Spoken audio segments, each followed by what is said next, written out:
Here at a very soggy Gillette Stadium in the press box this time, following a Patriots survival of the fittest 13-10 over the New York Jets on Thursday Night Football. I'm Mike Petraglia, joined as always by Patriots expert columnist Christopher Price.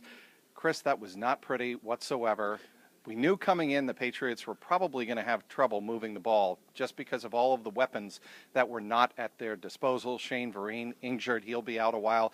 Danny Amendola could be out 2 to 6, maybe even 7 or 8 weeks. Who knows, with a groin, possibly a sports hernia problem. So where do the Patriots go now looking for offense? I think they're going to need to hold this thing together with bubblegum and baling wire, for lack of a better term. I think you're looking at a situation where you're going to need really good performances out of some of the younger guys, some of the rookies. You're going to need more from Kenbrell Tompkins. You're going to need more from Aaron Dobson.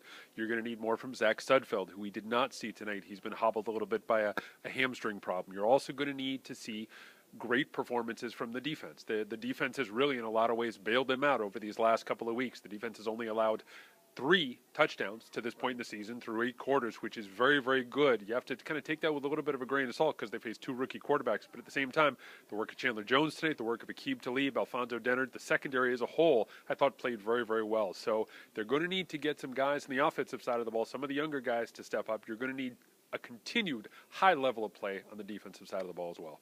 We did see the first career touchdown for one Aaron Dobson, the rookie. It was a beautiful play-action fake down the right sideline on the very first drive. However, the Patriots rookie did have, again, some rookie learning mistakes tonight, as did Kenbrell Tompkins. They are not right now on the same page with Tom Brady. That's very evident at this point. You're looking at 2 guys who are a little bit tentative in their roots, I think, and it's just they're still coming into their own. And I think this is all part of the growing pains that we've talked about several times over the course of the summer. They've shown very well at times, but at times they played like rookies. We saw them play like rookies on several occasions tonight, with drops, with missed routes, with bad communication. Some of that's on the quarterback, and that needs to be addressed here, quite frankly. Some of that's on the quarterback. Not all of it is on the quarterback, but it's a work in progress. Again, I'll go back to that. It's a work in progress, and I think those guys need to step up, and they need to get on the same page with the quarterback at this point. If Rob Gronkowski comes back week 3, how much of a difference does he make? Oh, it's huge. It really is. It's huge. I mean, this is the kind of guy who could affect an offense in a number of different ways,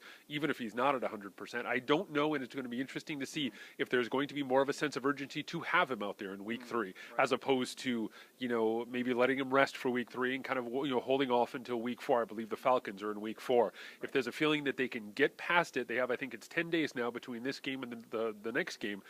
That's a lot of time for a guy to heal up. I would practice caution when it comes to Gronkowski, but given the offensive performance we saw tonight, maybe you need to get him back out there sooner rather than later. Player of the game, I think, pretty much obvious to anybody who watched the game, was number 11, Julian Edelman.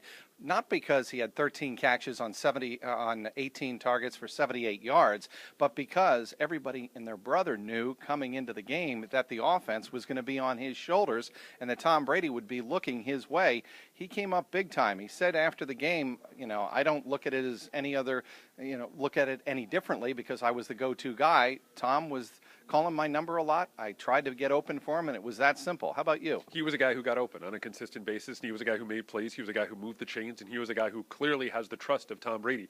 I thought it's very interesting. We talked about the offensive impotence that the Patriots displayed at times tonight. Last time, at least in my memory, that they played as poorly on offense was the second week of the 2009 season. Guess who the leading receiver on that team was second week of the 2009 season? Rookie Julian Edelman. So it all comes back around. It's all circular. So I think it was interesting to see him at the top of the stat sheet tonight. I think it was interesting to see him at the top of the stat sheet back in 2009. But at the same time, he clearly has a chemistry with Brady. We talked about that after the first game, that some of those younger receivers just don't have. That takes time to build up. It's clearly there with Brady and Edelman, and it's lacking in other areas. On the defensive side of the ball, Chris, something that really stood out to me was early in the second quarter, Bill Belichick goes over to the defensive line, as he is wont to do during many games, and has a heart-to-heart with the defensive line, and after that, they played like a defensive line possessed. Namely, as you pointed out after the game, Chandler Jones moves inside. They also got some production out of Michael Buchanan. Both of them met at Geno Smith a couple of times during the game. They did. I thought it was very impressive. I love the move of Jones to that defensive tackle spot. When they kick him into that right defensive tackle spot and they bring Buchanan out there, I think Buchanan did a very good job in limited action tonight at that defensive end spot. I think there's real value in having him there. I don't know if you want to kind of push it a little bit, but for 10 to 15 snaps a game as a situational pass rusher, I think he's an excellent option. He worked very well with Jones when he was kicked inside.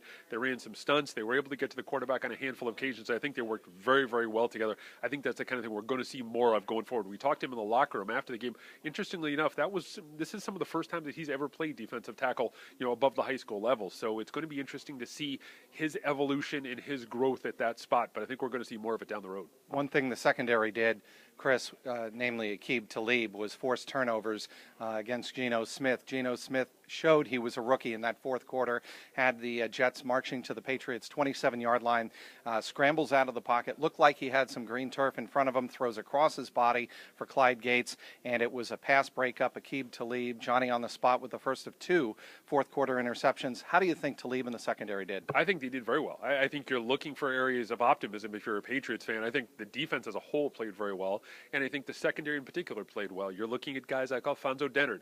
Kyle Arrington has had a very good couple of weeks to start this season. I think he's a guy who definitely deserves mentioning. Talib with a pass breakup, a forced fumble, and 2 interceptions. Right. I think it goes beyond the stats, though. They're really doing a good job. And again, you have to take all of this with a bit of a grain of salt because they faced 2 rookie quarterbacks. But at the same time, the teams they faced are the teams they faced. And so you have to give them credit for a good performance these 2 games. It's going to be interesting to see how they do down the road, these 3, 4, 5 games, and if there are some injury problems. The players up top are excellent, but the depth is a little bit suspect. But right now, this group is playing very, very well. Well, in the end, it was a mess. It would have been a quagmire had there been grass and not turf on the field. But in the end, it was a very important win, most of all for the Patriots. They start off 2-0 overall, obviously 2-0 in the division. They beat the New York Jets 13-10 here on Thursday Night Football at Gillette Stadium. For Christopher Price, I'm Mike Petraglia, WEEI.com.